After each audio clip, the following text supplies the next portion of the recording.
বলিউডের চেয়ে ভারতীয় সিনেমায় এখন এগিয়ে আছে দক্ষিণের ইন্ডাস্ট্রিগুলো। সেখানকার তারকাদের প্রভাব এবং পারিশ্রমিকও অনেক বেশি।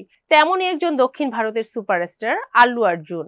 তার অভিনীত পুষ্পা ছিল সর্বাধিক ব্যবসা করা ভারতীয় সিনেমাগুলোর একটি। প্রথম কিস্তির শেষেই কিন্তু ঘোষণা দেওয়া হয়েছিল দ্বিতীয় কিস্তির কথা। সেটা কাজও চলছে। বলা হচ্ছে প্রথম কিস্তির রেকর্ড ভেঙে দেবে দ্বিতীয়টি। পুষ্পা 2 দ্য রুল নামের এই সিনেমাটি নাকি দক্ষিণ ভারতের আর এক বাম্পার হিট সিনেমা RRR এর বাজেটকেও ছাড়িয়ে গেছে। আর সেটা আবার শুটিং এর কারণে। প্রথমবার শুটিং এর কিছু দৃশ্য নির্মাতা ও সংশ্লিষ্টদের মনমতো না হয় সেগুলোর দ্বিতীয়বার শুটিং করতে হয়েছে। এছাড়া এটি তেলেগুয়ে, হিন্দি, তামিল, কন্নড় এবং মালায়ালম ভাষায় মুক্তির পরিকল্পনা করা হয়েছে। মূলত এ কারণেই রিশুট করা হচ্ছে বেশি। বলা হচ্ছে পুষ্পা 2 এর বাজেট 500 কোটি ভারতীয় রুপি ছাড়িয়ে যাবে।